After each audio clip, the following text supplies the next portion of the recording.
Hello friends, welcome to the channel study with Amanpreet Kaur. Friends, आज की इस वीडियो में हम लोग स्टार्ट करने वाले हैं class 10 science chapter 3 that is metals and non metals. इसके पहले के जो दो चैप्टर्स हैं chemical reactions and equations and acids bases and salts, ये दोनों चैप्टर हमने कंप्लीट कर लिए हैं। अगर आपने अभी तक वो वीडियोस नहीं देखी हैं तो जाकर देख लीजिए, हमारे यूट्यूब चैनल पर वो आपको ईजिली अवेलेबल मिल जाएंगी। Okay, so without wasting any more time let's begin the story of metals and non metals. बहुत मज़ा आने वाला है, एकदम बेस से स्टार्ट करेंगे, ईजी चैप्टर है, ठीक है। तो जैसा कि हमने क्लास 9th में पढ़ रखा होगा आपने कि बहुत सारे एलिमेंट्स होते हैं, राइट। और एलिमेंट्स को भी हम दो टाइप से क्लासिफाई कर सकते हैं, दैट इज मेटल्स और नॉन मेटल्स, ठीक है। अब किन के बेसिस पे क्लासिफाई करते हैं? Obviously on the basis of their properties, उनकी प्रॉपर्टीज डिफरेंट होंगी, तभी तो हम एलिमेंट्स को as metals as non metals categorize करते हैं। Okay, so think of some uses of metals and non metals in your daily life. हमारी daily life में कहाँ कहाँ हमें मेटल्स और नॉन मेटल्स के कुछ यूजेस हमें देखने को मिलते हैं। ओके, नेक्स्ट है क्वेश्चन कि what properties did you think of while categorizing elements as metals और नॉन मेटल्स। जब आप एलिमेंट्स को एज मेटल्स और एज नॉन मेटल्स जब आप कैटेगराइज करते हो तो आप किन प्रॉपर्टीज को देखते हो, किन प्रॉपर्टीज के बारे में सोचते हो। ओके, नाउ नेक्स्ट क्वेश्चन है कि how are these properties related to the uses of these metals. इन ये जो प्रॉपर्टीज हैं वो इन एलिमेंट्स के यूजेस से किस तरह रिलेटेड हैं, वो सभी चीज़ें हम लोग डिस्कस करने वाले हैं। बहुत इंटरेस्टिंग चैप्टर है, बहुत ईजी चैप्टर है, ठीक है। सो प्रॉपर्टीज को डिटेल में पढ़ेंगे। सो स्टार्ट करते हैं फिजिकल प्रॉपर्टीज से। तो फिजिकल प्रॉपर्टीज बहुत इंपॉर्टेंट है, 1 मार्क का क्वेश्चन यहाँ से बहुत सारे बनते हैं, और केमिकल प्रॉपर्टीज तो उससे भी ज़्यादा इंपॉर्टेंट है। ओके, सो स्टार्ट करते हैं the story physical properties of metals. सबसे जो आसान तरीका होता है किसी भी सब्सटेंस को ग्रुप करने का या फिर किसी भी सब्सटेंसेस को कैटेगराइज करने का, क्लासिफाई करने का, डिफरेंशिएट करने का, वो यही होता है कि आप उनकी फिजिकल प्रॉपर्टीज देख लो, ठीक है। फिजिकल प्रॉपर्टीज मतलब वो दिखने में कैसे हैं, उनकी अपीयरेंस कैसी है, क्या कलर है, ठीक है, और मतलब इस तरह की जो कि आउटर मोस्ट आप फिजिकल प्रॉपर्टीज देखते हो, आपको पता ही होगा। तो सबसे इजी मेथड यही होता है किसी भी सब्सटेंस को क्लासिफाई करने का। ओके, सो कुछ एक्टिविटीज़ हम लोग देखेंगे 3.1 से लेकर 3.6 तक। हमारे पास कुछ एक्टिविटीज़ हैं जिससे हम बहुत सारे मेटल्स के बारे में डिस्कस करेंगे और उनकी एक्टिविटीज़ देखेंगे जिससे हमें पता चलेगा उनकी प्रॉपर्टीज़ के बारे में, फिजिकल प्रॉपर्टीज़ के बारे में, ठीक है। तो स्टार्ट करते हैं एक्टिविटी 3.1। सो एक्टिविटीज़ बहुत इंपॉर्टेंट हैं, तो अपने आँख और कान दोनों खुले रखिएगा, बहुत इंपॉर्टेंट है। तो स्टार्ट करते हैं। देखो, आपको ये करना है, आपको take samples of iron, copper, aluminium and magnesium. Iron के, कॉपर के, एल्यूमिनियम के और मैग्नीशियम के आपको सैंपल्स लेने हैं। अब आप उनकी अपीयरेंस नोट कीजिए कि वो दिखने में कैसे हैं। तो इसका आंसर क्या होगा? तो यहाँ पर हमें पता चलेगा कि उनके पास एक शाइनिंग सरफेस होता है। मैं यहाँ पर नहीं लिखूँगी इसको, मैं ऊपर करके लिख देती हूँ, ठीक है। तो यहाँ पर हमें पता चलेगा कि क्या पता चलेगा हमें यहाँ पर कि जब हम उनकी अपीयरेंस नोट करेंगे तो हमें पता चलेगा कि उनके पास शाइनिंग सरफेस होता है, ठीक है। They have a shining surface. Okay, बहुत ही एक अलग ही उनमें चमक होती है, तो उनमें शाइनिंग सरफेस होता है, ठीक है। तो ये चीज़ आपने पता चल गई। अब क्या करना है आपको? अब इन सभी सैंपल्स को आपको एक एक करके लेना है और उनके जो है ना सैंड पेपर से आपको इनके सरफेस को क्लीन करते जाना है, रब करते जाना है, ठीक है। अब आप इनकी अपीयरेंस फिर से देखिए। तो यहाँ पर जिस प्रॉपर्टी के बारे में हम लोग डिस्कस करने की कोशिश कर रहे हैं वो ये है कि metals in their pure state have a shining surface. जब मेटल अपनी प्योर स्टेट में होते हैं तो उनके पास ना एक अलग ही शाइनिंग सरफेस होता है, जैसा कि हमने ऊपर देखा। आयरन आप ले लो तो आयरन वैसे भी शाइनिंग होता है, आपने देखा ही होगा, राइट। एल्यूमिनियम, मैग्नीशियम, कॉपर, ये सारे शाइनिंग, इनके ये मेटल्स हैं तो इनके पास है ना शाइनिंग सरफेस होते हैं। ओके, सो ये चीज़ आपको याद रखनी कि metals in their pure state have a shining surface, एक अलग ही चमक होती है उनमें, ठीक है। अब इस प्रॉपर्टी को क्या कहते हैं? कुछ नाम देना चाहिए इस प्रॉपर्टी का। इस प्रॉपर्टी का नाम है मेटालिक लस्टर, या फिर सिंपली आप बोल सकते हो लस्टर, ठीक है। मेटालिक लस्टर, लस्टर मतलब होता है चमक, एक अलग ही ना शाइन सी आती है उनको जब देखते हैं, ठीक है। तो ये हो गई first physical property of metals. Second property को समझने के लिए सेकेंड एक्टिविटी देखते हैं, एक्टिविटी 3.2। ये क्या कहती है कि take small pieces of iron, copper, aluminium and magnesium. आपको अगेन आयरन, कॉपर, एल्यूमिनियम और मैग्नीशियम के स्मॉल स्मॉल पीसेज लेने हैं और उनको आप एक शार्प नाइफ से, यानी कि एक तीखे नाइफ से आप उन्हें कट करने की कोशिश करो। तो अब क्या ऑब्जर्व करोगे? ऑब्वियसली नहीं होंगे वो कट इजीली, क्योंकि आयरन, कॉपर ये बहुत ही ज़्यादा हार्ड होते हैं, तो हम इनको इजीली तो कट कर नहीं सकते नाइफ से, ठीक है। तो यहाँ पर हमें क्या पता चला कि ये जो मेटल्स हैं ये हार्ड मेटल्स हैं, ठीक है। बट अगेन हमें पता है हमारी केमिस्ट्री में भर भर के एक्सेप्शंस हैं, ठीक है, जो कि हम आगे भी डिस्कस करेंगे। बट एक एक्सेप्शन आप यहाँ पर देख लीजिए कि सोडियम मेटल जो होता है वो एक सॉफ्ट मेटल होता है, ठीक है। तो यहाँ पर हमें यहाँ क्या बोला गया है कि hold a piece of sodium metal in a pair of tongs. Tongs क्या होते हैं? टोंग्स इस तरह से ना कुछ ऐसे मतलब सीजर टाइप होती है, ठीक है, तो जिससे आप ना किसी भी चीज़ को इजीली पकड़ सकते हो, ठीक है। तो सोडियम मेटल को आप इसको इससे पकड़ना है एंड आपको क्या करना है, आपको उसे नाइफ से कट करने की कोशिश करनी है, ठीक है। सो बहुत ही इजीली वो कट हो जाता है, एकदम आराम से कट हो जाता है। तो यहाँ पर हमें क्या पता चला? यहाँ पर हमें पता चला कि metals are generally hard. Metals जो होते हैं वो हार्ड होते हैं। हर मेटल में लगभग हार्डनेस होती है, हार्डनेस वेरी करती है, ठीक है। बट एक्सेप्शन हमने देख लिया, सोडियम और पोटेशियम। अच्छा, यहाँ पर क्वेश्चन भी पूछा जाता है कि नेम 2 सॉफ्ट मेटल्स। तो यहाँ पर आपको लिखना है सोडियम यानी कि Na और पोटेशियम यानी कि K। ओके, सो ये दोनों मेटल्स आपको याद रखने हैं। दीज आर सॉफ्ट मेटल्स जो कि इजीली नाइफ से कट हो जाते हैं, बट जनरली मेटल्स हार्ड होते हैं, ठीक है। एक्टिविटी 3.3 देखते हैं। सो आई होप आपको प्रॉपर्टीज समझ में आ रही होंगी मेटल्स की। 3.3 एक्टिविटी क्या आती है कि take pieces of iron, zinc, lead and copper. इनके आपको पीसेस लेने हैं और एक ब्लॉक ऑफ आयरन पे, एक आयरन के ब्लॉक पे आप इन्हें रखिए एक एक करके और इनको ना हैमर से पीटते जाइए। हैमर, हथौड़ा, ठीक है। उससे आप 4-5 बार इसको स्ट्राइक करेंगे ना, तो आप क्या ऑब्जर्व करेंगे? ऑब्वियसली कुछ ना कुछ तो चेंजेस होंगे ना उनमें। तो हम यहाँ पर देखते हैं कि उनकी शेप में चेंज हो रहा है, ठीक है। यहाँ पर हम जोर जोर से हैमर मार रहे हैं तो उनके ऑब्वियसली सी बात है कि उनके शेप में चेंज आएगा, राइट। तो यहाँ पर हम देखेंगे कि कौन सी प्रॉपर्टी के बारे में हम बात करना चाह रहे हैं कि some metals can be beaten into thin sheets. यहाँ पर जब हम आयरन, जिंक, लेड, कॉपर को जब हम हथौड़े से मार रहे हैं, जैसे पीट पीट के उनका एकदम उनको मार रहे हैं, तो यहाँ पर हम ऑब्जर्व करेंगे कि वो ना पतली पतली शीट्स बना जाएंगे, ठीक है। उनकी पतली पतली शीट्स बन जाएंगी। तो यहाँ पर हम बात करते हैं कि कुछ मेटल्स या फिर नॉर्मली जनरली जो मेटल्स होते हैं उनको हम मार मार के, पीट पीट के, बीट कर करके हम उनकी पतली पतली शीट्स बना सकते हैं। और इस प्रॉपर्टी को हम क्या कहते हैं? This property is called malleability, ठीक है। और ये भी क्वेश्चन आता है कि सबसे ज़्यादा मेलिएबल मेटल कौन से हैं? तो वो हैं gold and silver. Very very important, gold और सिल्वर जो हैं सबसे ज़्यादा मोस्ट मेलिएबल मेटल्स हैं, ठीक है। नेक्स्ट प्रॉपर्टी को डिस्कस करते हैं एक्टिविटी 3.4 से। तो यहाँ पर कुछ एक्टिविटी तो है नहीं, बस आपको एक लिस्ट बनानी है उन मेटल्स की जिसे आप ना एज अ वायर के रूप में अपनी लाइफ में देखते हो, ठीक है। हमें आसपास देखते हैं ना कि बहुत सारी मेटल्स की वायर्स बनी होती हैं, ठीक है। तो ये मेटल की वायर कैसे बनी होती हैं? Because of the ability of a metal, ठीक है। ये एबिलिटी कौन सी है? The ability of metals to be drawn into thin wires.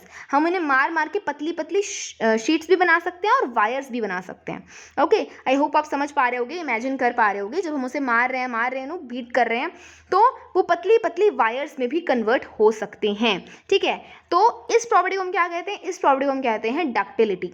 तो क्वेश्चन आता है define malleability and define ductility, तो ये दोनों आपको पता होने चाहिए। अब 1 मार्क का क्वेश्चन देख लें एक फटाफट से। Gold is the most ductile metal. Gold जो है वो सबसे ज़्यादा डक्टाइल मेटल है, ठीक है। और आपको जानकर बहुत ज़्यादा हैरानी होगी, काफ़ी इंटरेस्टिंग भी लगेगा कि 1 ग्राम ऑफ गोल्ड से, सिर्फ 1 ग्राम ऑफ गोल्ड से आप 2 किलोमीटर यानी कि 2 किलोमीटर लंबी वायर बना सकते हो, ठीक है। तो सिर्फ 1 ग्राम ऑफ गोल्ड से, ठीक है। सो ये बहुत ही इंटरेस्टिंग सी बात है और gold is the most ductile metal, ये आपको याद रखना है, ठीक है। It is because of their malleability and ductility that metals can be given different shapes according to our needs। तो हमारी नीड्स के हिसाब से मेटल्स को हम डिफरेंट शेप्स कैसे दे पाते हैं? उनकी मेलिएबिलिटी और डक्टिलिटी की प्रॉपर्टी के वजह से, ओके। सो यहाँ पर हम आगे देखते हैं, can you name some metals that are used for making cooking vessels. देखो मम्मी खाना बनाती है, तो खाना किस बर्तन में बनाती हैं? जो कुकिंग वेसल्स होते हैं ना, वो भी एक अप्रोप्रिएट मेटल से बने होते हैं, राइट। तो कौन से मेटल्स यूज़ करते हैं हम कुकिंग वेसल्स बनाने में? और अगर कोई मेटल्स यूज़ करते हैं, फॉर एग्जांपल एक्स मेटल हम यूज़ करते हैं कुकिंग वेसल्स बनाने में, तो वो मेटल यूज़ ही क्यों करते हैं? सो एक एक्टिविटी देखते हैं इसको समझने के लिए, ठीक है। सो हमारे पास एक एक्टिविटी है, टेक एन एल्यूमिनियम और कॉपर वायर। आपको एल्यूमिनियम या फिर कॉपर वायर लेनी है, बेसिकली एक मेटल वायर लेनी है। Clamp this wire on the stand. आपको इसको मतलब क्लैंप में एडजस्ट करना है स्टैंड से, ठीक है। नेक्स्ट है कि fix a pin to the free end of the wire using wax. तो एक पिन आपको जो है ना वैक्स का यूज करके एक पिन जो है आपको इसके फ्री एंड ऑफ वायर यानी कि जो फ्री एंड है यहाँ पर आपको इसको एडजस्ट कर देना है पिन को। ओके, अब आपको इसको वायर को ना हीट करना है, ठीक है, किसी भी कैंडल से या फिर बर्नर से आप यूज कर सकते हो, ठीक है, और burner near the place where it is clamped, और उसी प्लेस पर आपको इसको बर्न करना है जहाँ पर क्लैम्प लगा हुआ है, ठीक है। सो आप क्या चीज़ें ऑब्जर्व करोगे, क्या आपकी ऑब्जर्वेशंस होंगी, क्या वो जो मेटल वायर है वो मेल्ट कर जाएगी? तो यहाँ पर ये चीज़ हम पढ़ते हैं। तो यहाँ पर ये जो एक्टिविटी है ये हमें ये बताती है फिजिकल प्रॉपर्टीज ऑफ मेटल्स के बारे में कि metals are good conductors of heat. Metals जो होते हैं वो एक अच्छे कंडक्टर होते हैं हीट के, मतलब कि यहाँ पर जो है हमारी मेटल वायर जो है मेल्ट नहीं करेगी। Okay, so is this clear to everybody? यहाँ पर हमने देखा कि मेटल्स जो होते हैं they are good conductors of heat and they have high melting point, that is why कि मेटल हमारा बर्न नहीं हुआ, मेटल वायर बर्न नहीं हुई। तो मेटल्स के पास हाई मेल्टिंग पॉइंट्स होते हैं और हाई मेल्टिंग पॉइंट्स वाले मेटल्स को ही हम कुकिंग वेसल्स में यूज करते हैं। वरना आप खुद ही सोचो, बहुत ही लॉजिकल है ये तो, कि जिस मेटल का लो मेल्टिंग पॉइंट होगा, ठीक है, जिस एलिमेंट का लो मेल्टिंग पॉइंट होगा उसे आप कुकिंग वेसल में यूज ही नहीं कर पाओगे, right?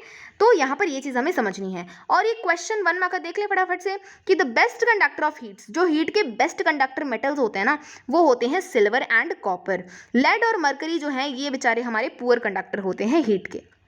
Okay, silver copper best conductor of heat, lead mercury poor conductor of heat, ठीक है। अब क्वेश्चन आता है कि मेटल्स हीट कंडक्ट करते हैं, ओके नो डाउट, बट क्या मेटल्स इलेक्ट्रिसिटी भी कंडक्ट करते हैं? तो देखो फटाफट से हम एक एक्टिविटी देख लेते हैं। तो यहाँ पर आपको ये करना है, आपको एक सेटअप बनाना है, इस तरह का इलेक्ट्रिक बेसिकली सर्किट बनाना है। और यहाँ पर हम क्या करेंगे, यहाँ पर हमें एक बल्ब लगाना है, एडजस्ट करना है, बैटरी एडजस्ट करनी है, और यहाँ पर ए टर्मिनल बी टर्मिनल के बीच में फॉर एग्जाम्पल यहाँ पर मैंने मेटल रख दिया, ठीक है। अब स्विच ऑन है, देखो ये ऑन पोजीशन में है, राइट? तो यहाँ पर जब हमने मेटल रखा इसके बीच में तो यहाँ पर जो है ना क्या बल्ब ग्लो करेगा? तो यस, ठीक है, मैक्सिमम चांसेस हैं कि वो ग्लो करेगा, ठीक है। तो वो क्यों ग्लो करेगा? क्योंकि metals are also good conductors of electricity. Metal अच्छे कंडक्टर होते हैं इलेक्ट्रिसिटी के। Metals conducts heat as well and metals conduct electricity as well. Okay, so बहुत दोनों चीज़ें बहुत ही अच्छे तरीके से, बहुत ही एक अच्छे बच्चे की तरह ये कंडक्ट कर लेते हैं। ओके, सो यहाँ पर अब एक क्वेश्चन आता है कि आपने ना कई बार देखा होगा हमारी जो वायर्स होती हैं जो हमारे बेसिकली घरों में आती हैं करंट कैरी करके, उनके ऊपर ना एक पीवीसी की कोटिंग की होती है, ठीक है, जो कि एक रबर लाइक मटेरियल होता है। पीवीसी या फिर कोई भी रबर लाइक मटेरियल की कोटिंग की होती है। क्वेश्चन आता है कि रबर लाइक मटेरियल तो बैड कंडक्टर होता है इलेक्ट्रिसिटी का, इतना तो हम सभी को पता ही है कि रबर्स जो होते हैं वो बहुत ही बैड कंडक्टर होते हैं इलेक्ट्रिसिटी के, बेसिकली इंसुलेटर होते हैं। तो फिर इलेक्ट्रिक वायर्स के ऊपर इनकी पीवीसी और जैसे रबर लाइक मटेरियल सब्सटेंसेस की कोटिंग क्यों की जाती है? वो इसीलिए की जाती है, फॉर एग्जांपल ये मेरी मेन वायर है जो अंदर चल रही है पतली मेटल वाली, ठीक है, और ये बाहर मैंने पीवीसी की कोटिंग कर रखी है इस वायर के ऊपर।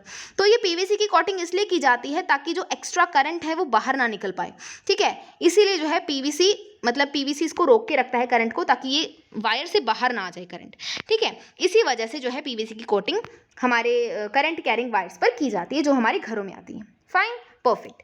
चलो आगे देखते हैं, फटाफट से इसको इरेज कर देते हैं। सो इरेज हो जा, यस। तो नेक्स्ट देखते हैं what happens when metals strike a hard surface. अब एक और फिजिकल प्रॉपर्टी के बारे में बात कर लेते हैं जो कि लास्ट प्रॉपर्टी है हमारी फिजिकल प्रॉपर्टी है मेटल्स की, कि मेटल्स को क्या होगा मेटल्स के साथ अगर हम उन्हें किसी हार्ड सरफेस से, किसी कठोर सरफेस पर हम उन्हें जोर से स्ट्राइक करें, जोर से मारें, क्या वो कोई साउंड प्रोड्यूस करेंगे? Absolutely yes. को तो यहाँ पर हम जिस प्रॉपर्टी के बारे में बात करने जा रहे हैं वो है that metals that produce a sound on striking a hard surface are said to be sonorous. Sonorous आप समझ सकते हो कि जब हम स्ट्राइक करते हैं ना किसी भी हार्ड सरफेस पे तो ना बहुत ही रिंगिंग साउंड वो प्रोड्यूस करते हैं, ठीक है। तो मेटल्स जो हैं maximum metals ringing sound produce करते हैं, तो ये मेटल्स की खासियत होती है, मेटल्स की फिजिकल प्रॉपर्टी होती है, ठीक है, जिन्हें हम कहते हैं सोनोरस, ठीक है। इस प्रॉपर्टी को आपको याद रखना है। और जैसे कि एग्जांपल देख लें इसका, जैसे कि आपके स्कूल में बेल्स होंगी या फिर पुराने ज़माने में जो स्कूल में बेल्स होती थी ना उनमें से टन टन की आवाज़ आती थी। वो क्यों आती थी? क्योंकि स्कूल बेल जो थी वो मेटल की बनी होती थी और उससे हम किसी हार्ड सरफेस पे उसको ऐसे स्ट्राइक करते थे किसी भी हार्ड सरफेस से, राइट। इसी वजह से वो रिंगिंग साउंड प्रोड्यूस करती थी और इस एबिलिटी को हम कहते हैं sonorous. I hope this is clear. तो फिजिकल प्रॉपर्टीज हो गई हैं मेटल्स की फिनिश। अब हम देखने वाले हैं नॉन मेटल्स की प्रॉपर्टी के बारे में। ठीक है।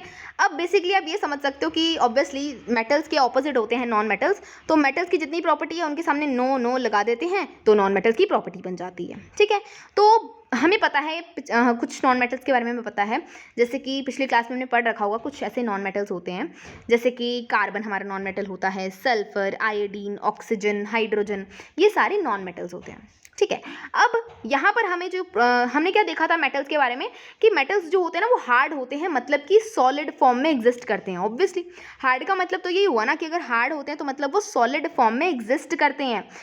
और नॉन मेटल्स एक तरफ, नॉन मेटल्स हमारे सॉलिड फॉर्म में तो सॉलिड फॉर्म में भी एग्जिस्ट करते हैं और गैसेस फॉर्म में भी एग्जिस्ट करते हैं। बट अगेन एक्सेप्शंस आ जाते हैं हमारे, जैसे कि ब्रोमीन। ब्रोमीन जो होता है वो हमारा एक लिक्विड फॉर्म में एग्जिस्ट करता है और ये एक नॉन मेटल है। तो यहाँ पर हमने क्या देखा कि non metals, mostly non metals solid और गैस फॉर्म में एग्जिस्ट करते हैं, बट ब्रोमीन हमारा एक प्यारा सा एक्सेप्शन है जो कि लिक्विड फॉर्म में एग्जिस्ट करता है। ठीक है, अब हमें ये देखना है कि क्या नॉन मेटल्स की भी सेम फिजिकल प्रॉपर्टीज हैं जो मेटल्स की थी। चलो फटाफट से देखते हैं। तो यहाँ पर हमारे पास एक्टिविटी है कि आपको कार्बन का कुछ भी लेना है, सैंपल लेना है। फॉर एग्जांपल कोल ले सकते हो, ग्रेफाइट ले सकते हो, सल्फर लेना है, आयोडीन लेना है। अब इनके साथ आपको वही सारी एक्टिविटीज़ करवानी है जो कि हमने मेटल्स के साथ करवाई थी। ठीक है, तो एक बार उन एक्टिविटीज़ पे दोबारा से चलते हैं। तो यहाँ पर हमारी एक्टिविटी 3.1 क्या थी कि मेटल्स के पास शाइनिंग सरफेस होते हैं, बट जब हम नॉन मेटल्स की अपीयरेंस को नोटिस करेंगे ना तो उनमें शाइनिंग सरफेस नहीं होती, बिल्कुल चमक वमक नहीं होती, कुछ भी नहीं होता उनमें, कुछ चमक नहीं होती, कुछ लश्कर नहीं होता उसमें। ठीक है, तो मतलब कि वो नॉट वेरी शाइनिंग सरफेस। ठीक है, बिल्कुल उनका शाइनिंग सरफेस नहीं होता उनके पास। समझ में आ गया, मेटल का शाइनिंग सरफेस, नॉन मेटल का not shining surface. Okay, next है हमारे पास कि क्या हम एक्टिविटी 3.2 से क्या है कि हम मेटल्स जो होते हैं जनरली हार्ड होते हैं। ठीक है, हम उन्हें नाइफ से कट नहीं कर सकते बेसिकली। ठीक है, सोडियम हमने एक्सेप्शन देख लिया, बट जो नॉन मेटल्स होते हैं हमारे सॉलिड गैसेस फॉर्म में एग्जिस्ट करते हैं। ठीक है, और नॉन मेटल्स जो होते हैं generally as compare to metals थोड़े हमारे सॉफ्ट होते हैं। ठीक है, और एक्टिविटी 3.3 देख लेते हैं, फटाफट से कंप्लीट करेंगे कि यहाँ पर हमने देखा था कि मेटल्स को ना हम मार मार के उनकी पतली पतली शीट्स बना सकते हैं और उनको पीट पीट के हम उनकी पतली पतली वायर्स भी बना सकते हैं। बट नॉन मेटल्स के साथ ऐसा नहीं होता है। नॉन मेटल्स को आप एक हथौड़ा मारोगे वो टूट जाएंगे। ठीक है, सो मतलब कि काफ़ी सॉफ्ट होते हैं और उनको हम मार मार के पतली पतली मेलेबिलिटी, डक्टिलिटी कुछ भी नहीं होता उनमें। ओके, और वो बैड कंडक्टर होते हैं हीट और इलेक्ट्रिसिटी के, ये आपको याद रखना है। ठीक है, तो ये सारी हमने ऑब्जर्वेशंस देखी, सारी हमने एक्टिविटीज़ देख ली। ठीक है, तो हमें समझ में आ गया कि भैया मेटल्स नॉन मेटल्स जो है ना वो मतलब अप्रॉक्सीमेटली जो है वो डिफरेंट होते हैं। ठीक है, तो ऑलमोस्ट केसेस में मेटल्स और नॉन मेटल्स जो है एक दूसरे से डिफरेंट होते हैं, बट अगेन कुछ ऐसे नॉन मेटल्स भी होते हैं जो मेटल्स वाली प्रॉपर्टीज शो करते हैं, जो कि एक्सेप्शंस में हमारे आ जाएगा। तो कुछ भी आपकी ऑब्जर्वेशंस जो थी आपने लिखी वो आपको यहाँ पे टेबल में लिखनी है। ठीक है, जैसे कि एलिमेंट, सिंबल उनके लिखने हैं, टाइप ऑफ सरफेस कैसा है उनका, हार्डनेस कैसी है, मेलेबिलिटी, डक्टिलिटी, इलेक्ट्रिसिटी कंडक्ट करते हैं या नहीं, सोनोरिटी कैसी है, सब कुछ। ओके, सो अब बारी है हमारे प्यारे प्यारे एक्सेप्शंस की। फटाफट से हम लोग एक्सेप्शंस देखते हैं, बट एक्सेप्शन के बाद हम लोग ना केमिकल प्रॉपर्टीज़ भी देखेंगे। बट अब क्वेश्चन आता है कि केमिकल प्रॉपर्टीज़ की ज़रूरत ही क्यों पड़ी, मतलब why do we need to find out the chemical properties of metals और नॉन मेटल्स। सिर्फ फिजिकल प्रॉपर्टी से हम काम क्यों नहीं चला सकते? फिजिकल प्रॉपर्टीज़ तो काफ़ी ईजी होती हैं, है ना। केमिकल प्रॉपर्टीज़ इतनी हार्ड होती हैं, रिएक्शंस वगैरह, तो हमें वो याद करने की ज़रूरत ही क्या है। वो इसलिए क्योंकि मेटल्स और नॉन मेटल्स की अगर हम सिर्फ फिजिकल प्रॉपर्टी देखेंगे ना तो हमारे उसमें बहुत सारे एक्सेप्शंस आ जाते हैं। अब बहुत सारे एक्सेप्शंस आएंगे इसलिए हम उन्हें अच्छे तरीके से जो है उनको कंक्लूड नहीं कर पाएंगे, अच्छे तरीके से उनको डिफरेंशिएट नहीं कर पाएंगे और बहुत सारी हमारी कन्फ्यूजन्स रह जाएंगी दिमाग में। कुछ मेटल्स नॉन मेटल्स की प्रॉपर्टी शो कर रहे होंगे, कुछ नॉन मेटल मेटल की प्रॉपर्टी शो कर रहे होंगे, फिजिकल प्रॉपर्टीज़, राइट। तो इसीलिए हमें ज़रूरत पड़ती है केमिकल प्रॉपर्टीज़ की। बट बहुत सारे एक्सेप्शन आ जाते हैं, वो हम फटाफट से देख लेते हैं। 4-5 एक्सेप्शन है, इजी एक्सेप्शन है। तो यहाँ पर हमने देखा था कि मेटल्स जो होते हैं ना वो रूम टेम्परेचर पे सॉलिड्स होते हैं, बेसिकली सॉलिड होते हैं रूम टेम्परेचर पे। बट मरकरी एक ऐसा मेटल है जो कि रूम टेम्परेचर पे लिक्विड फॉर्म में एग्जिस्ट करता है। ये आपको याद रखना है। कौन सा क्वेश्चन आता है कि कौन सा ऐसा मेटल है जो कि रूम टेम्परेचर पे लिक्विड फॉर्म में एग्जिस्ट करता है, तो आपको लिखना है मरकरी। ठीक है, और हमने ये भी देखा था कि मेटल्स की हाई मेल्टिंग पॉइंट्स होते हैं, बट गैलियम और कीजियम ऐसे दो मेटल्स हैं जिनके लो मेल्टिंग पॉइंट्स होते हैं, और इतने लो होते हैं कि अगर अपने उनके पाम पे अपने हाथ पे रखोगे ना तो वो मेल्ट कर जाएंगे, मतलब इतना उनका लो मेल्टिंग पॉइंट होता है। ओके, नेक्स्ट एक्सेप्शन हम देखते हैं कि हमने देखा था कि नॉन मेटल्स में बिल्कुल चमक वमक नहीं होती, बिल्कुल उनमें लश्कर नहीं होती, बट आयोडीन हमारा एक नॉन मेटल है जो कि इतना चमकता है भैया, बहुत अच्छे तरीके से चमक, बहुत प्यारी चमक है उसकी। ठीक है, बहुत ही ज़्यादा लश्चरस होता है और उसको देखते ही हम ना फर्स्ट टाइम हमें वहम लग सकता है कि वो एक मेटल है। ठीक है।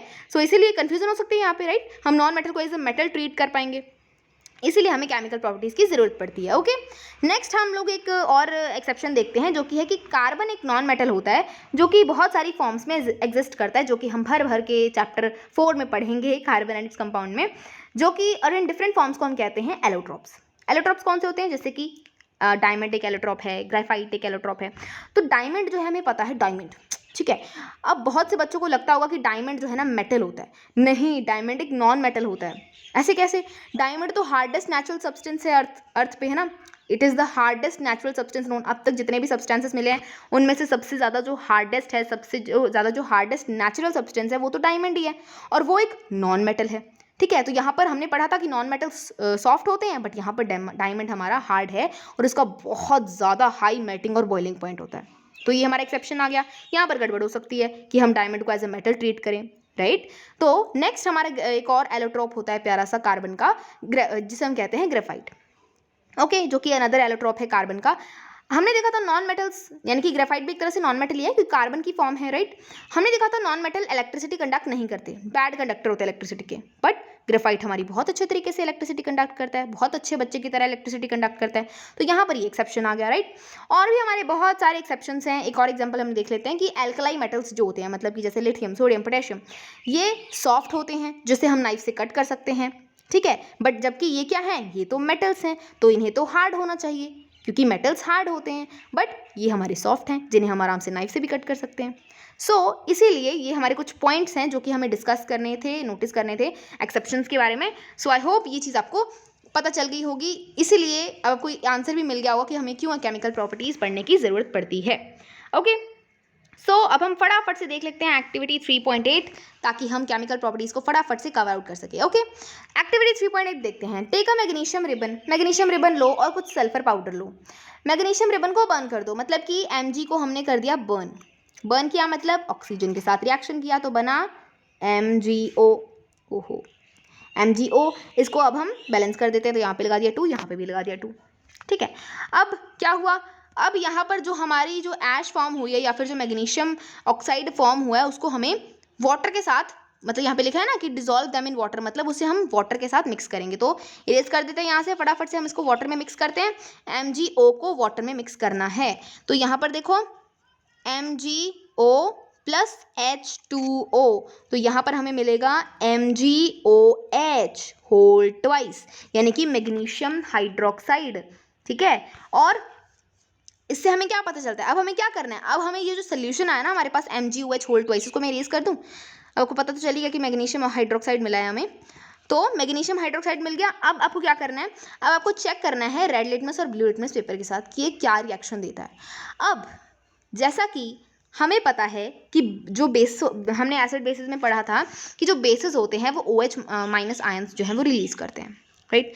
और आप ये चीज़ नोटिस करोगे कि लगभग ना बेसिस में जो कॉमन चीज़ होती है वो OH ही होती है। तो मतलब जो भी OH होंगे ना, जैसे KOH, MgOH होल ट्वाइस, ठीक है, CaOH होल ट्वाइस, तो ये सारे इसमें OH है। तो एक तरह से आप क्लू ले सकते हो कि जिसमें OH है ना वो एक तरह से बेस होता है, ठीक है। तो बेस है तो मतलब कि क्या करेगा? रेड को ब्लू में करेगा या फिर ब्लू को रेड में करेगा? ऑब्वियसली रेड को ब्लू में करेगा। यस, ये हमने पढ़ा है एसिड बेसिस सॉल्ट चैप्टर में, राइट। ब्लू तो ब्लू ही रहेगा, ठीक है। ज़्यादा से ज़्यादा हो सकता है वो थोड़ा सा डार्क ब्लू हो जाए, बट रेड को वो ब्लू में चेंज करेगा, ना कि ब्लू को रेड में चेंज करेगा, ठीक है। इससे हमें पता चलता है कि जो प्रोडक्ट बना था मैग्नीशियम को बर्न करने पर कौन सा था? Magnesium hydroxide. तो वो एसिडिक है या बेसिक है? तो ऑब्वियसली वो बेसिक है, ठीक है। अब हमें सल्फर पाउडर के साथ ये सेम रिएक्शन करनी है कि उसको बर्न करना है। एक टेस्ट ट्यूब लिया, जैसे हमने उसको बर्न किया। अब उसकी जो फ्यूम जो प्रोड्यूस होती है ना, फ्यूम प्रोड्यूस होगी, तो उसको हमें एक तरह से एक कलेक्ट कर लेना है, ठीक है। उसे हम कलेक्ट कर लेंगे और फिर क्या करेंगे? और हम उस फ्यूम में थोड़ा सा वाटर ऐड करेंगे और उसे शेक कर देंगे, ठीक है। अब आपको ये चेक करना है कि ब्लू लिटमस और रेड लिटमस पेपर के साथ कि वो एसिडिक बिहेवियर शो करता है या फिर बेसिक बिहेवियर शो करता है, ठीक है। ये चीज़ आपको देखनी है और इन रिएक्शंस के इक्वेशंस भी लिखने हैं। ओके, सो यहाँ पर हमने जो है एक्टिविटी कंप्लीट कर ली है। और अगर आपको याद होगा तो पिछली वीडियो में एसिड बेसिस वाले में हमने देखा था कि नॉन मेटल्स जो होते हैं वो एसिडिक ऑक्साइड प्रोड्यूस करते हैं, पढ़ा था कि नहीं पढ़ा था? पढ़ा था ना कि non metals oxides are acidic oxides and metallic oxides are basic oxide, right. तो यहाँ पर हमने लिखा कि non metal produce acidic oxide when dissolve in water, जब हम उन्हें वाटर में डिसॉल्व करते हैं। On the other hand most metals give rise to basic oxides. ठीक है, तो बहुत सारे हम क्वेश्चन अभी फटाफट से डिस्कस कर लेते हैं, बहुत सारी रिएक्शंस भी देखनी है आगे क्योंकि केमिकल प्रॉपर्टीज आने वाली है फटाफट से। ठीक है, तो क्वेश्चन हम फटाफट से डिस्कस करते हैं। Give an example of a metal which is liquid at room temperature. कौन सा मेटल है जो कि लिक्विड है रूम टेम्परेचर पे? फटाफट से बताइए, मैंने आपको बताया था कौन सा है। चलो इसका आंसर मैं बता देती हूँ, इसका आंसर है mercury. Yes, mercury is a metal जिसे हम जो है ना रूम टेम्परेचर पे लिक्विड होता है। ठीक है, सेकंड है कि can be easily cut with knife. कौन सा ऐसा मेटल है जिसे हम नाइफ से आराम से कट कर सकते हैं? ठीक है, ये भी आपको बताना है। नेक्स्ट कि कौन सा ऐसा मेटल है जो कि बेस्ट कंडक्टर होता है हीट का, बहुत अच्छे तरीके से हीट कंडक्ट करता है। चौथा कि आपको बताना है कि सबसे मतलब पुअर कंडक्टर ऑफ हीट कौन सा मेटल है। ठीक है, तो ये आपको बताना है। नेक्स्ट क्वेश्चन आपको बताना है कि explain the meaning of malleable and ductile. मैंने आपको बताया था ना ये क्वेश्चन आता है, तो ये आपको बताना है कि मेलिएबिलिटी क्या होती है और डक्टिलिटी क्या होती है। Now it's time to read out, it's time to explore our chemical properties of metals. तो फटाफट से मेटल्स की केमिकल प्रॉपर्टीज स्टार्ट करते हैं क्योंकि बहुत सारी मज़ेदार केमिकल प्रॉपर्टीज हैं। ठीक है, हो सकता है आपको लगे कि बहुत सारी हैं बट याद तो करनी पड़ेंगी।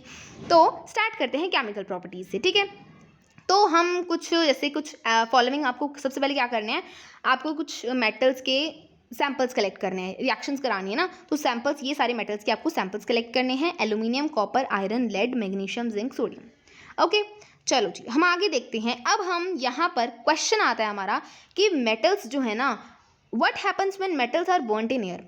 क्या होता है मेटल्स के साथ जब हम उन्हें एयर में बर्न करते हैं, यानी कि हम उनका मेटल्स का ऑक्सीजन के साथ रिएक्शन कराते हैं, तो क्या होता है, क्या प्रोडक्ट निकलता है, ये आपको बताना है। ठीक है, अब क्वेश्चन आता है कि क्या सारे मेटल्स जो है वो सेम मैनर से रिएक्ट करते हैं? नहीं। तो इसको चेक करने के लिए फटाफट से एक एक्टिविटी देखते हैं।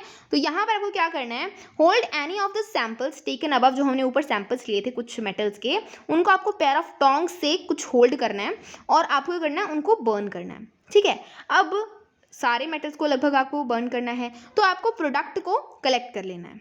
ठीक है, आप क्या करोगे, अब क्या होगा, अब आपको ये चेक करना है कि कौन सा मेटल ऐसा था जो कि ईजिली बर्न हो गया, राइट, और उसमें जो फ्लेम निकली वो कौन से कलर की फ्लेम थी। ठीक है, और मेटल के सरफेस को क्या हुआ, मतलब मेटल का सरफेस जो है वो कैसा दिखने में आया जब हमने उसको बर्न किया, राइट, आफ्टर बर्निंग वो कैसी अपीयरेंस आ गई मेटल के सरफेस की, ये सब आपको लिखना है। और उनकी रिएक्टिविटी भी लिखनी है कि ऑक्सीजन के साथ किसने सबसे ज़्यादा रिएक्ट किया, किसने कम रिएक्ट किया, किसने कम रिएक्ट किया। इस तरह से आपको एक डिक्रीजिंग ऑर्डर में लिखनी है, मतलब सबसे कम किसने रिएक्ट किया, सबसे ज़्यादा किसने रिएक्ट किया। ठीक है, ये चीज़ें लिखनी है। तो मतलब एक तरह से ऑर्डर लिखना है, जो कि रिएक्टिविटी सीरीज देखेंगे हम आगे। ठीक है, तो अब ये भी बताना है आपको कि जो प्रोडक्ट बना है मेटल का बर्निंग करने पर वो क्या सॉल्युबल है वाटर में या नहीं। तो ये चीज़ आपको देखनी है। तो यहाँ पर हम देखते हैं कि मेटल ऑक्सीजन के साथ या फिर मेटल जो है वो बर्निंग करने पर क्या देता है। तो यहाँ पर metal plus oxygen gives metal oxide. तो यहाँ पर ये आपको फॉर्मेट याद रखना है कि मेटल और ऑक्सीजन मिलकर बनाते हैं मेटल ऑक्साइड। ईजी है, हार्ड नहीं है, मेटल और ऑक्सीजन मेटल ऑक्साइड बनाएंगे। जैसे कि यहाँ पर हम देखते हैं कि कॉपर का एग्जांपल लेते हैं। ठीक है, कॉपर को जब हमने बर्न किया या फिर हीट किया एयर में बेसिकली ऑक्सीजन के साथ, तो हमारा बनता है कॉपर ऑक्साइड। ठीक है, जो कि एक ब्लैक कलर का ऑक्साइड होता है। तो ये क्या बना, कॉपर ऑक्साइड, मतलब कि मेटल ऑक्साइड।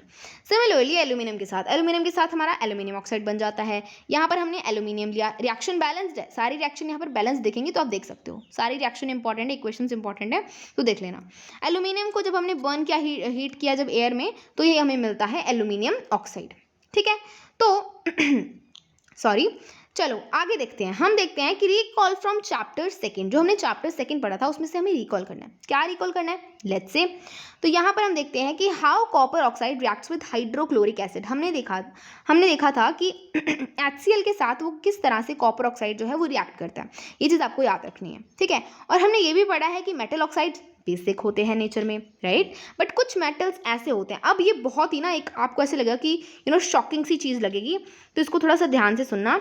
हमने देखा था कि मेटल ऑक्साइड्स बेसिक होते हैं नेचर में, ठीक है दीदी, पढ़ा था। बट कुछ मेटल्स ऐसे होते हैं जो एसिडिक और बेसिक दोनों बिहेवियर शो करते हैं। ये क्या हो गया, ऐसे कैसे, मतलब एसिड भी है बेसिक भी है, ये कैसे हो सकता है? हो सकता है ना। तो यहाँ पर इन तरह की ऑक्साइड्स को हम कहते हैं एम्फोटेरिक ऑक्साइड्स। एम्फोटेरिक ऑक्साइड्स, डरना नहीं है नाम से, एम्फोटेरिक ऑक्साइड्स वो ऑक्साइड्स होती हैं जो कि एसिडिक और बेसिक दोनों बिहेवियर शो करते हैं, मतलब एक टाइम पे वो एसिड बन रहा है, एक टाइम पे वो बेस बन रहा है, ठीक है। जैसे कि दोगली टाइप की ऑक्साइड्स होती हैं, ठीक है। तो अब कुछ एग्जांपल्स भी बता दीजिए, ठीक है। अब क्वेश्चन भी तो आ सकता है ना कि give some examples of amphoteric oxides, तो आंसर है आपका aluminium oxide and zinc oxide. ये दोनों ऐसी ऑक्साइड्स हैं जो कि एम्फोटेरिक ऑक्साइड्स हैं, ओके। मतलब they show both acidic as well as basic behaviour, fine. अब प्रूफ भी तो दो, ऐसे बातों में थोड़ी कह देंगे, हम मान कैसे लें कि ये एसिड की तरह भी बिहेव करता है और बेस की तरह भी बिहेव करता है, कुछ भी नीड अ प्रूफ, राइट। हमें एक सबूत चाहिए, तो यहाँ पर ये रहा आपका सबूत, ठीक है। तो देखो यहाँ पर हम देखेंगे कि अगर एल्यूमिनियम जो है ना, सबसे पहले हमने क्या किया, एल्यूमिनियम ऑक्साइड लिया, उसको हमने HCl के साथ रिएक्ट किया, तो क्या बना हमारे पास AlCl3, या फिर इसको बैलेंस किया हुआ है, ठीक है, 2AlCl3 बोल लो, प्लस 3H2O। यहाँ पर इसका क्या मतलब है, देखो ध्यान से समझो इस चीज़ को, राइट। यहाँ पर हमारे पास एक एसिड है, यहाँ पर हमारे पास एक ऑक्साइड है जो कि एक मेटालिक ऑक्साइड है, ठीक है। अब यहाँ पर जब हमने इसका रिएक्शन कराया ना, एक एसिड और एक मेटालिक ऑक्साइड का, तो हमें मिला AlCl3 और हमें मिला H2O। तो क्या मैं कह सकती हूँ एक तरह का सॉल्ट है, बिल्कुल। AlCl3 एक तरह का सॉल्ट ही तो हो सकता है, क्योंकि यहाँ पर जो हमारा Al2O3 एल्यूमिनियम ऑक्साइड है वो एक तरह से बेसिक ऑक्साइड की तरह बिहेव कर रहा है। जब वो एसिड के साथ बात करेगा तो बेसिक बन जाएगा, जब वो बेसिक के साथ बात करेगा तो एसिड बन जाएगा। इस तरह से आपको समझना है, ठीक है। जब वो एसिड के साथ रिएक्ट कर रहा होगा तो बेस बन जाएगा, जब बेस के साथ रिएक्ट कर रहा होगा तो एसिड की तरह बिहेव करेगा। तो यहाँ पर देखो, इसको इरेज कर देते, ज़्यादा गंद नहीं मचाएंगे यहाँ पर, तो फटाफट से इरेज किया। और यहाँ पर देखो, यहाँ पर हमारा बन रहा है एल्यूमिनियम ऑक्साइड, जिसने जब एसिड के साथ रिएक्ट किया तो ये एज अ बेस बिहेव कर रहा है, तो यहाँ पर इसने बनाया AlCl3 और H2O। मतलब ये एक तरह से हमारी एसिड बेस वाली रिएक्शन है। उसी तरह से दूसरी साइड, जब वो बेस के साथ बात करे तो एसिड बन जाएगा, फटाफट से पलटी मार लेता है, ठीक है। तो एल्यूमिनियम ऑक्साइड जब NaOH के साथ, यानी कि सोडियम हाइड्रोक्साइड के साथ जब रिएक्ट किया उसने, तो वो एज एन एसिड वो बिहेव कर रहा था, तो उसने क्या बनाया, 2NaAl2। ये क्या है, NaAl2, ये होता है सोडियम एल्यूमिनेट। इसका आपको केमिकल फॉर्मूला, केमिकल नेम याद रखना है, और साथ में बन रहा है हमारा वाटर, ठीक है। तो यहाँ पर हमने देखा कि कुछ ऐसे हमारे ऑक्साइड्स होते हैं जो कि दोगले टाइप के होते हैं, जो कि एसिड की तरह भी बिहेव करते हैं और बेसिक की तरह भी बिहेव करते हैं, और इन टाइप के ऑक्साइड्स को हम कहते हैं एम्फोटेरिक ऑक्साइड। और कुछ हमने एग्जाम्पल भी देख लिए, for example aluminium, zinc oxide and so on, ठीक है। तो अब हम देखते हैं most metal oxides are insoluble in water. Mostly जो मेटल ऑक्साइड्स होते हैं ना वो सॉल्युबल नहीं होती वाटर में, but some of these dissolve in water to form एल्कलाइज।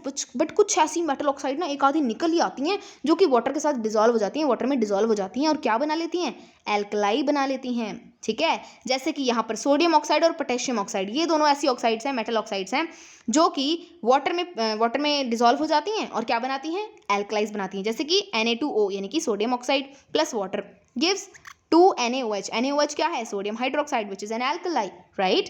यहाँ पर है K2O मतलब पोटेशियम ऑक्साइड, जिसको जब हमने वाटर के साथ रिएक्शन कराया तो बना 2KOH मतलब potassium hydroxide which is an alkali. तो यहाँ पर एल्कलाई क्या होते हैं, बाय द वे, एल्कलाई होते हैं वो बेसिस जो कि हमारे डिजॉल्व हो जाते हैं वाटर में, सॉल्युबल होते हैं वाटर में, राइट। पिछले चैप्टर में मैंने पढ़ा था, तो सारी चीज़ें रिलेटेबल हैं, आपको याद रखनी है, रिलेटेड है एक दूसरे से, ठीक है। चलो जी, फटाफट हम नेक्स्ट देखते हैं कि we have observed in activity 3.9 that all metals do not react with oxygen at the same rate. बिल्कुल सही बात है।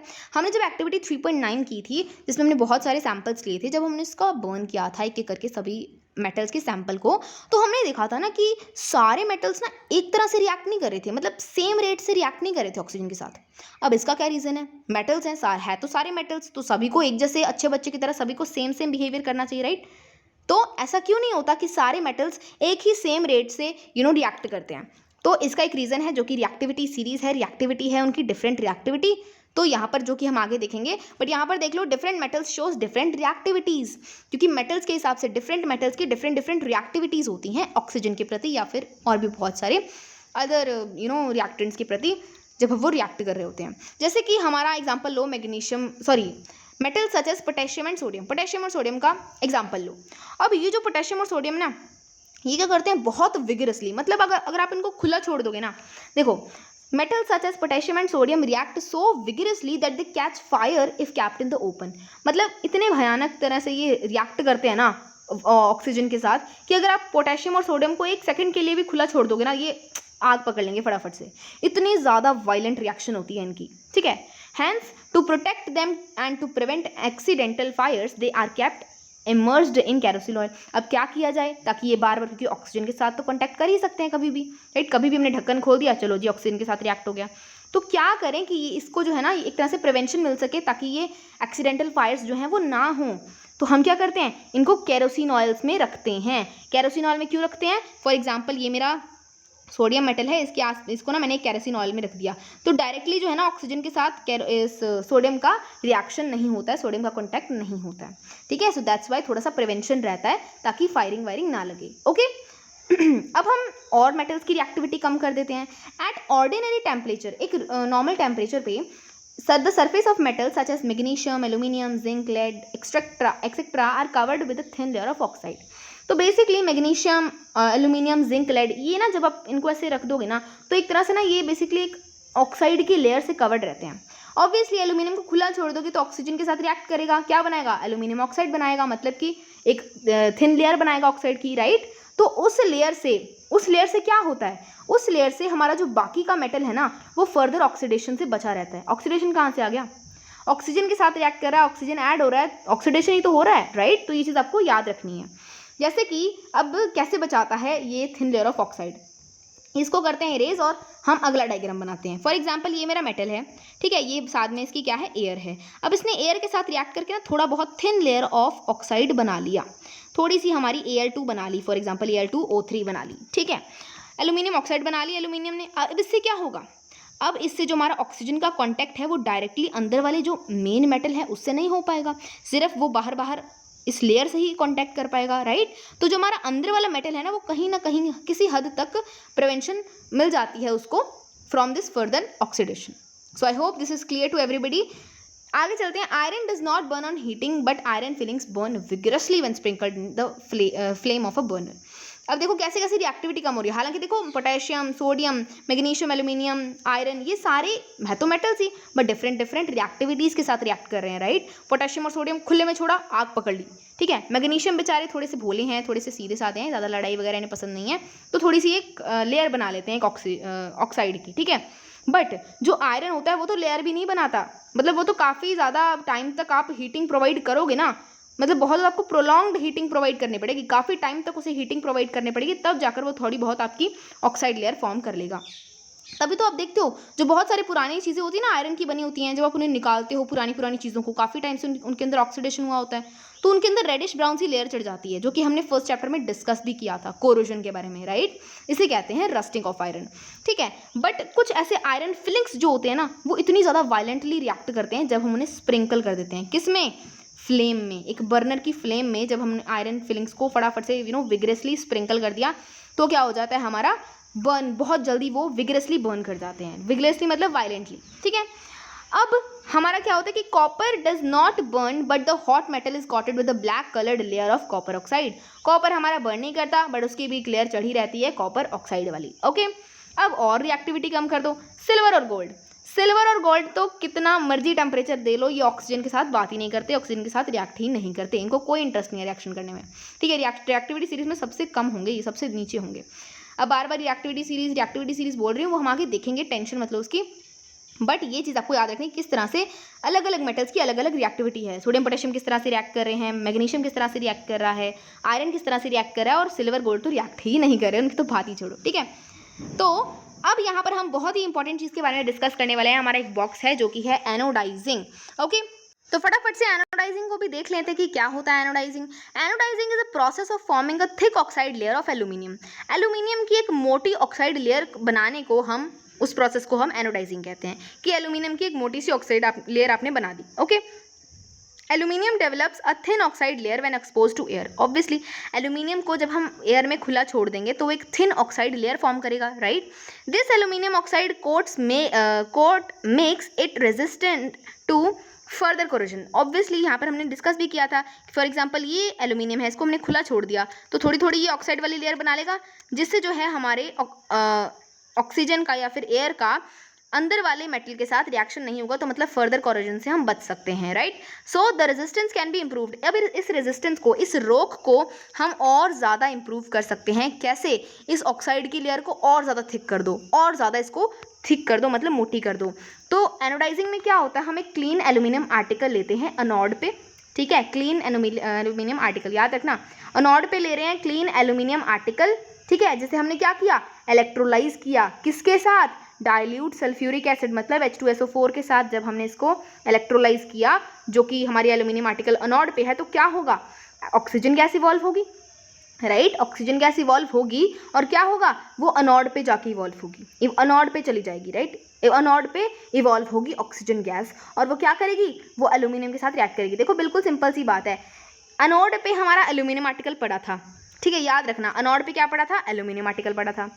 एल्यूमिनियम आर्टिकल को हमने किया electrolysed with dilute sulphuric acid H2SO4, okay.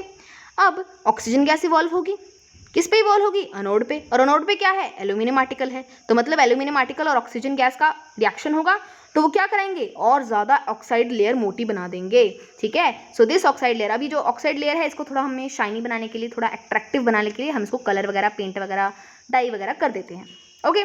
So, after performing activity 3.9, you must have observed that sodium is the most reactive metal of the samples of metals taken here. Yes, हमने देखा कि sodium जो है हमारा बहुत तगड़ा वाला reactive metal है, मतलब इतना ज़्यादा रिएक्टिव है, खुले में छोड़ दो तो वो ऑक्सीजन के साथ रिएक्ट कर लेता है, और भी हम लोग देखेंगे वाटर के साथ रिएक्शन में, ठीक है।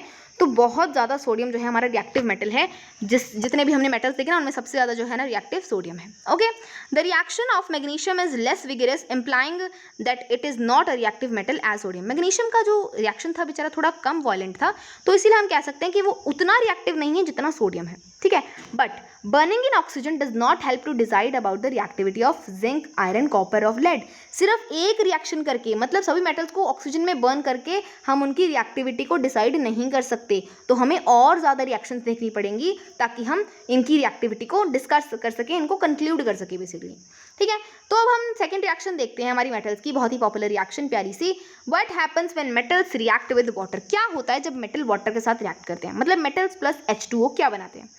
आपको क्या करना है, एक्टिविटी करनी है फटाफट से। Collect the samples of some metals in activity 3.9। 3.9 activity में हमने कुछ भी मेटल्स लिए थे, उनके सेम सैंपल्स आपको कलेक्ट करने हैं, कुछ उनके स्मॉल पीसेस डालने हैं, ठीक है। बीकर में क्या करना है, आपको कोल्ड वाटर लेना है एक, ठीक है, और उसमें आपको उस मेटल के छोटे छोटे पीसेस डालने हैं जिसमें हमारा कोल्ड वाटर था, ठीक है। अब कौन से मेटल जो है वो कोल्ड वाटर के साथ रिएक्ट कर जाएंगे, उनको आपको इंक्रीजिंग ऑर्डर में लिखना है रिएक्टिविटी के हिसाब से, राइट। अब क्या कोई ऐसा मेटल भी होगा जो उस कोल्ड वाटर के साथ फायर प्रोड्यूस कर देगा, चलो देखेंगे आगे रिएक्शन देखेंगे ना तो आपको समझ में आ जाएगा।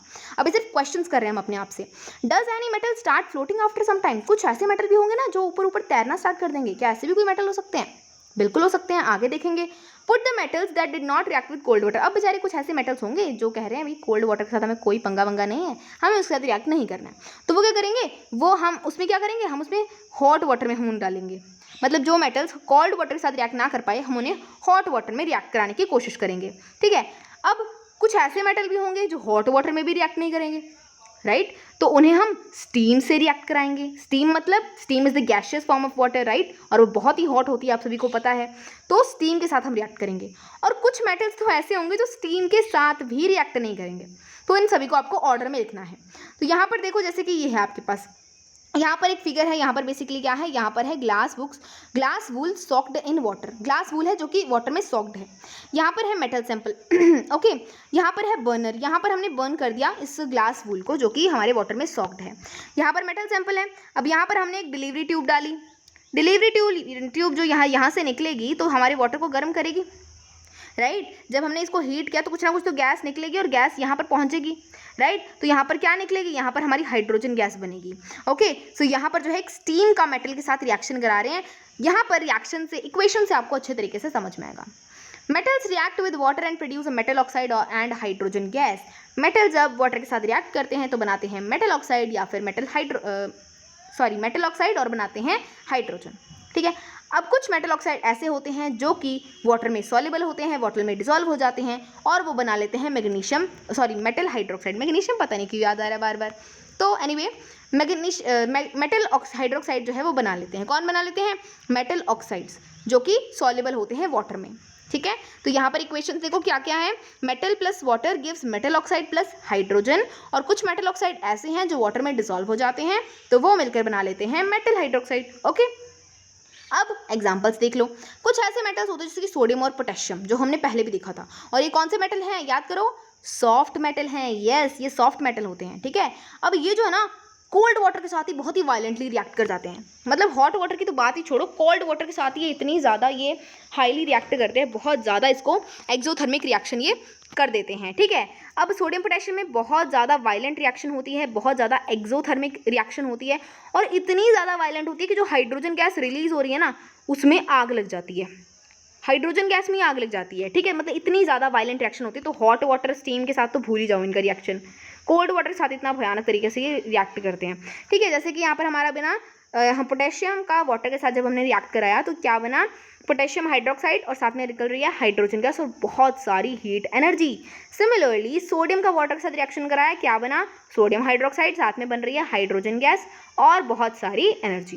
तो यहाँ पर आपको समझ में आया कि इतनी ज़्यादा वायलेंट रिएक्शन करते हैं ना ये सोडियम और पोटेशियम, तो बहुत ज़्यादा गुस्सैल एलिमेंट है, मतलब थोड़ी सी इनको भनक लगी नहीं और इनका रिएक्शन स्टार्ट बहुत ही तगड़े वाला। ठीक है, तो बहुत ज़्यादा वायलेंट रिएक्शन होता है, बहुत ज़्यादा एक्सोथर्मिक होता है, और जो हाइड्रोजन गैस निकलती है उसमें आग लग जाती है ऑटोमेटिकली, इमीडिएटली। ठीक है, तो reaction of calcium with water is less violent. अब जरा कैल्शियम जो है वो हमारा इतनी ज़्यादा तगड़े तरीके से वायलेंट रिएक्शन नहीं देता है, थोड़ा लेस वायलेंटली वो रिएक्ट करता है वाटर के साथ, बट वो हीट इवॉल्व तो करता है, बट इतनी उसकी सफिशिएंट नहीं होती हीट कि वो हाइड्रोजन गैस में आग लगा सके। मतलब कि कैल्शियम वाटर के साथ रिएक्ट करके हीट तो प्रोड्यूस करता है नो डाउट, बट इतनी प्रोड्यूस नहीं करता है कि वो इतनी सफिशिएंट हो सके कि वो हाइड्रोजन के साथ हाइड्रोजन में आग लगा दे। ठीक है, तो उसकी कैल्शियम की रिएक्शन देखो वाटर के साथ कि calcium plus H2O gives calcium hydroxide CaOH whole twice plus hydrogen gas. Okay, अब हमने ये भी क्वेश्चन पूछा था कि क्या कुछ ऐसे मेटल्स होते हैं जो पानी में रिएक्ट करके साथ में ना फ्लोट करना स्टार्ट कर जाते हैं। तो यस, कैल्शियम ही वो मेटल है जो कि पानी में रिएक्ट करके फ्लोट करना स्टार्ट कर जाता है, पानी में फ्लोटिंग करना स्टार्ट कर जाता है। क्यों कर जाता है, because the bubbles of hydrogen gas formed stick to the surface of metal. जो हाइड्रोजन गैस के बबल्स है ना वो उसके मेटल के सरफेस पर चिपक जाते हैं, तो उसकी वजह से जो है ना वो फ्लोट करना स्टार्ट हो जाता है। तो ये भी आपको याद रखना है, 1 मार्क का क्वेरी इंपॉर्टेंट है। अब हमारे थोड़ी रिएक्टिविटी हम और कम कर देते हैं। अब हम देखते हैं कि मैग्नीशियम के साथ क्या होता है ठंडे पानी में। तो मैग्नीशियम ना ठंडे पानी के साथ रिएक्ट नहीं करता, magnesium does not react with cold water, इसे कोई दिक्कत नहीं है ठंडे पानी से, बट इसे गर्म पानी से दिक्कत है। ठीक है, ये हॉट वाटर के साथ रिएक्ट करता है और ये क्या बनाता है, मैग्नीशियम हाइड्रोक्साइड बनाता है और हाइड्रोजन गैस जो है रिलीज करता है, और ये भी फ्लोटिंग करना स्टार्ट कर देता है। वही सेम रीज़न, क्योंकि बबल गैस जो है वो बबल्स जो होते हैं, बबल किसके, हाइड्रोजन गैस के, राइट, हाइड्रोजन गैस के जो बबल्स होते हैं वो उसके सरफेस पर चिपक जाते हैं, सो दैट्स वाई ये फ्लोटिंग करना स्टार्ट कर देता है। ठीक है, अब मेटल्स जैसे कि एल्यूमिनियम, आयरन, जिंक, अब इनको और रिएक्टिविटी हमने कम कर दी। अब ये कोल्ड वाटर हॉट वाटर दोनों के साथ रिएक्ट नहीं करते। अब क्या देना पड़ेगा, अब हमें स्टीम देनी पड़ेगी, राइट, स्टीम देनी पड़ेगी जो कि गैसियस फॉर्म में होती है। तो क्या बनेगा, यहाँ पर देखो ये रिएक्शन, एल्यूमिनियम को स्टीम के साथ रिएक्ट कराया, क्या बना, एल्यूमिनियम ऑक्साइड और साथ में बनी हाइड्रोजन गैस। आयरन को स्टीम के साथ रिएक्ट कराया तो बना फेरिक ऑक्साइड, या फिर इसे हम कहते हैं फेरोसोफेरिक ऑक्साइड। ठीक है, याद रखना है इसको, फेरोसोफेरिक ऑक्साइड, और साथ में हमारी रिलीज होती है हाइड्रोजन गैस। ठीक है जी, ये समझ में आ गया। अब और रिएक्टिविटी कम कर दो। ठीक है, पिछले केस में हमने देखा था कौन कौन ऐसे मेटल हैं जो कि ऑक्सीजन के साथ बिल्कुल रिएक्ट नहीं करते। यस, सिल्वर और गोल्ड। ठीक है, तो मेटल्स ऐसे हैं जैसे कि लेड, कॉपर, सिल्वर, गोल्ड, ये ऐसे मेटल्स हैं जो कि पानी के साथ रिएक्ट ही नहीं करते। पानी से ही नफरत है इनको, पानी के साथ रिएक्ट ही नहीं करना, कोई इंटरेस्ट नहीं है इनको रिएक्शन करने में। सिल्वर गोल्ड को वैसे ही रिएक्शन नहीं है, मतलब वैसे ही इनको इंटरेस्ट नहीं है रिएक्शन करने में। ठीक है, पानी से ही नफरत है, पानी के साथ रिएक्ट नहीं करेगी। गर्म पानी, ठंडा पानी, स्टीम कुछ भी ले आओ, ये मानने नहीं वाले हैं रिएक्शन के लिए। ठीक है जी, फटाफट से नेक्स्ट देखते हैं, what happens when metals react with acids. Oxygen के साथ रिएक्शन देख लिया, और हमारी किसके साथ देख लिया, वाटर के साथ देख लिया। अब हम देखते हैं एसिड्स के साथ किस तरह से मेटल जो है वो रिएक्ट करते हैं। So you have already learn that metals react with acids to give salt and hydrogen gas. Acid, bases and salts में reaction of acids with metal हमने पढ़ा था, राइट। उसमें हमने देखा था कि मेटल जो है वो एसिड के साथ मिलकर बनाते हैं सॉल्ट, और हमारी बनती है हाइड्रोजन गैस। चलो फटाफट से यहाँ पर हम इसका फॉर्मेट देख लेते हैं, क्या है, मेटल प्लस डाइल्यूट एसिड, हमेशा डाइल्यूट एसिड यूज़ करेंगे। ठीक है, गिव्स सॉल्ट प्लस हाइड्रोजन। लेकिन एज रिएक्टिविटी हमारी आ जाती है बीच में, तो सारे मेटल्स जो हैं वो एक तरीके से रिएक्ट नहीं करते हैं। तो चलो जी इसकी और एक्टिविटी देख लेते हैं। एक्टिविटी है कि आपको ये करना है, मेटल सैंपल्स कलेक्ट करने हैं, सोडियम पोटेशियम कलेक्ट नहीं करने, ठीक है, बस और बाकी सारे जितने भी हमने कलेक्ट किए थे पहले वो सारे कलेक्ट कर लो, ठीक है। अगर वो टैर्निश्ड हो गए सैंपल्स, मतलब कि थोड़े से ना कलंक टाइप हो गया, ठीक है, कलंकित टाइप हो गए, तो आपको ये करना है, उनको रब करना है। रब करना है किससे? सैंड पेपर से, ताकि वो जो है ना क्लीन हो सके। बट अब आपको यहाँ पे आपको क्वेश्चन दे रखा है कि सोडियम और पोटेशियम को बहुत ज़्यादा, मतलब आपको नहीं लेना है, सोडियम पोटेशियम को लेना ही नहीं है। क्यों नहीं लेना है? क्योंकि वो ठंडे पानी के साथ बहुत ज़्यादा विगरसली रिएक्ट करते हैं, ठीक है। तो अब क्या करना है, आपको सैंपल्स को सेपरेटली टेस्ट ट्यूब्स में रखना है डाइल्यूट हाइड्रोक्लोरिक एसिड में, ठीक है। अब क्या करना है आपको ना जो टेस्ट ट्यूब है उसे thermometer, suspend thermometer in the test tubes so that their bulbs are dipped in the acid. Thermometer उसमें आपको सस्पेंड करना है ताकि उसके जो बल्ब्स हैं वो एसिड के अंदर डिप हो जाएं। आपको जो बबल्स हैं, बबल्स की फॉर्मेशन की रेट क्या है उनको ऑब्जर्व करना है। हर एक टेस्ट ट्यूब के अंदर अलग अलग मेटल डाल रखे हैं हमने, सैंपल्स डाल रखे हैं, तो अलग अलग रेट में दिखेगा हमें, राइट। तो हमें यहाँ पर देखना है कि कौन सा ऐसा मेटल है जो कि बहुत ज़्यादा विगरसली रिएक्ट करता है डाइल्यूट HCl के साथ, और with which metal did you record the highest temperature. कौन सा ऐसा मेटल है जिसके साथ रिएक्शन में ना आपको हाईएस्ट टेम्परेचर मिला, कि इसके साथ रिएक्शन कराने के बाद ना टेम्परेचर ही चेंज हो गया, इतना ज़्यादा हाईएस्ट टेम्परेचर आपको मिला, ठीक है। अरेंज द मेटल, आपको अगेन रिएक्टिविटी के हिसाब से उनको डिक्रीजिंग ऑर्डर में उनको अरेंज करना है विद डाइल्यूट एसिड। तो यहाँ पर फटाफट से हम कुछ एग्जांपल्स देख लेते हैं। Again right equations for the reaction of magnesium, aluminium, zinc and iron with dilute HCl। ये आपको लिखना है, मैग्नीशियम, एल्यूमिनियम, जिंक और आयरन, इन सभी की जो है ना डाइल्यूट HCl के साथ आपको रिएक्शंस लिखनी है, ठीक है। Hydrogen gas is not able. अब यहाँ पर आपको एक चीज़ देखनी है, हमने क्या पढ़ा था कि हमने पढ़ा था कि मेटल और एसिड जो है वो मिलकर हमें देते हैं सॉल्ट और हाइड्रोजन गैस। बट यहाँ पर आपको चीज़ याद रखनी है कि कुछ ऐसे मेटल्स होते हैं, मतलब कुछ मेटल्स क्या, मेटल्स जो होते हैं ना वो नाइट्रिक एसिड के साथ, नाइट्रिक एसिड मतलब HNO3 के साथ रिएक्ट करके हाइड्रोजन गैस नहीं देते। क्योंकि यहाँ पर आप नोटिस कर ही लिया होगा कि हम जब एसिड की बात कर रहे हैं तो या तो हम HCl की बात कर रहे हैं या फिर H2SO4 की बात कर रहे हैं, आखिर हम HNO3 की बात क्यों नहीं कर रहे? तो यही उसका रीज़न है कि मेटल जो है वो HNO3 के साथ रिएक्ट करके हाइड्रोजन गैस नहीं देते। क्यों नहीं देते? क्योंकि HNO3 जो है बहुत ही अच्छा ऑक्सीडाइजिंग एजेंट है जो कि खुद रिड्यूस हो जाता है और क्या बना लेता है, N2O, NO, NO2 मतलब नाइट्रोजन ऑक्साइड्स बना लेता है, ठीक है। तो मतलब वो उसमें मतलब हाइड्रोजन गैस नहीं बनाता है वो, ठीक है, मोस्टली यही चीज़ें बनाता है वो, नाइट्रोजन ऑक्साइड्स बना देगा, ठीक है। इसीलिए हम मोस्टली जो है नाइट्रिक एसिड को नहीं लेते हैं। बट एक्सेप्शंस, अगेन एक्सेप्शंस हाजिर हैं हर जगह, ठीक है, तो एक्सेप्शन से हम भाग नहीं सकते एक्सेप्शन से। मैग्नीशियम और मैंगनीज, ये दो ऐसे भाई हैं जो कि HNO3 को भी मना के इसके साथ हाइड्रोजन गैस रिएक्ट करके इसके साथ हाइड्रोजन गैस इवॉल्व कर देते हैं। यस, Mg और Mn यानी कि मैग्नीशियम और मैंगनीज, ये दो ऐसे मेटल्स हैं जो कि डाइल्यूट HNO3 के साथ रिएक्ट कर जाते हैं और हाइड्रोजन गैस भी दे देते हैं मस्त तरीके से, ठीक है। तो ये एक्सेप्शंस आपको याद रखने हैं। You must have observed in activity 3.11 that the rate of formation of bubbles was the fastest in the case of magnesium. तो मैग्नीशियम के केस में हम जब देखेंगे ना तो वहाँ पे हमें देखेगा कि जो बबल्स की फॉर्मेशन का जो रेट था ना वो बहुत ज़्यादा फास्ट था। तो मतलब कि इस केस में जो रिएक्शन है वो बहुत ज़्यादा एक्सोथर्मिक है, राइट, बहुत ही ज़्यादा एक्सोथर्मिक है, राइट। तो इसी वजह से जो मैग्नीशियम है ना, तो मतलब यहाँ पर हम बेसिकली बात कर रहे हैं रिएक्टिविटी की, कि रिएक्टिविटी किस तरह से डिक्रीज हो रही है, राइट। कहीं में हमने देखा था कि रिएक्शन मैग्नीशियम में क्यों ज़्यादा फास्टेस्ट बबल्स फॉर्म हो रहे थे, क्योंकि वो एक्सोथर्मिक ज़्यादा है, मैग्नीशियम की रिएक्टिविटी ज़्यादा है, ठीक है। बाकी मेटल्स की रिएक्टिविटी थोड़ी कम है, जैसे कि रिएक्टिविटी डिक्रीज करती जाती है, मैग्नीशियम की सबसे ज़्यादा है, एल्यूमिनियम की उससे कम है, जिंक की उससे कम है, आयरन की उससे कम है, ठीक है। और कॉपर के केस में तो कोई बबल्स सीन ही नहीं होते और टेम्परेचर भी अनचेंज है, मतलब टेम्परेचर में कोई फर्क नहीं होता। कॉपर को एसिड के साथ कोई ऐसे मज़ा नहीं आता, ठीक है, रिएक्ट करने में, और टेम्परेचर भी उनका अनचेंज रह जाता है, ठीक है। तो यहाँ पे हमें क्या पता चलता है, यहाँ पे हमें पता चलता है कि कॉपर जो है वो हमारा HCl, डाइल्यूट HCl के साथ रिएक्ट नहीं करता है। Is this clear to everybody? Very good. चलो जी, अब हम फटाफट से एक बॉक्स डिस्कस कर लेते हैं जो कि हमारा बहुत ही इंपॉर्टेंट, बहुत ही प्यारा सा, बहुत ही ईजी सा कॉन्सेप्ट है। एक्वा क्या होता है? एक्वा लैटिन भाषा से आया है जिसे हम कहते हैं रॉयल वाटर इन इंग्लिश, ठीक है। तो एक्वा क्या होता है? ये बेसिकली एक फ्रेशली प्रिपेयर्ड मिक्सचर होता है, किसका? कॉन्सेंट्रेटेड HCl का और कॉन्सेंट्रेटेड नाइट्रिक एसिड का। मतलब यहाँ पे देखो, कॉन्सेंट्रेटेड HCl और कॉन्सेंट्रेटेड नाइट्रिक एसिड मतलब HNO3। फाइन जी, ओके। अब इन दोनों का जो है ना एक फ्रेशली प्रिपेयर्ड मिक्सचर होता है हमारा एक्वारीजिया। अब इनको किसी रेशियो में लेंगे हम, ऐसा तो नहीं है कि भर भर के HCl डाल दिए जितना मर्जी, 2-3 ग्लास हमने HNO3 डाल दिया, कुछ रेशियो में हम इनको लेंगे। तो किस रेशियो में लेते हैं? 3:1 के रेशियो में, HCl 3 में और हमारा HNO3 1 में। ये चीज़ आप याद रखना, ठीक है। तो यहाँ पर हम इसको इरेज कर देते हैं फटाफट से, सो दैट यहाँ पर थोड़ा कॉम्प्लिकेटेड ना लगे अगेन। सो यहाँ पर हमें क्या पता चला कि एक्वारीजिया एक नई चीज़ आ गई जो कि हमारी HCl से और नाइट्रिक एसिड के फ्रेशली प्रिपेयर्ड मिक्सचर होता है, और किस रेशियो में लेते हैं? 3:1 में। अब एक्वारीजिया में ऐसा खास है ही क्या? ऐसा खास है ही क्या जो हम इसे पढ़ रहे हैं?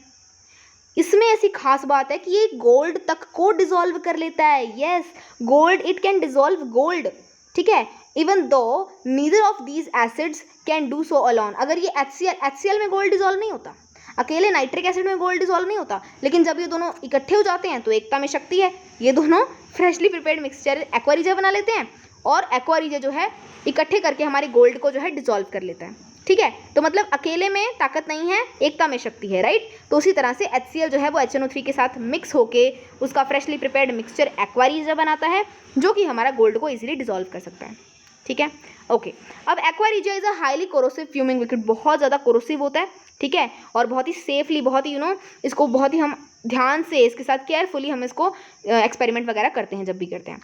It is one of few reagents that is able to dissolve gold and platinum, वो हमने देख ही लिया कि गोल्ड और प्लैटिनम को ये डिजोल्व कर लेता है। फाइन, क्लियर हो गई इतनी चीज़। चलो अब हम चलते हैं अगली रिएक्शन पे।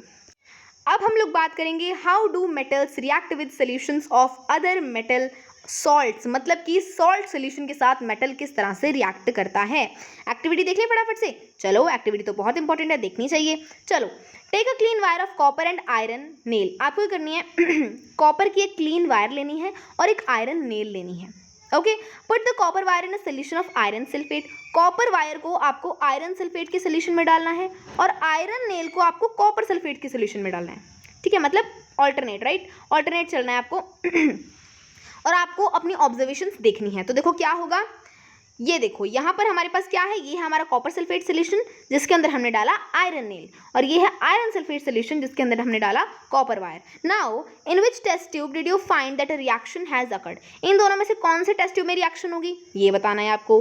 On what basis can you say that a reaction has actually taken place. Reaction हुई भी है तो किस तरीके से, किस बेसिस पे आप ये कह रहे हो कि रिएक्शन हुई है, ठीक है। So can you correlate your observations for the activities 3.9, 3.10 and 3.11। इनसे आपको रिलेट करनी है अपनी ऑब्जर्वेशंस को।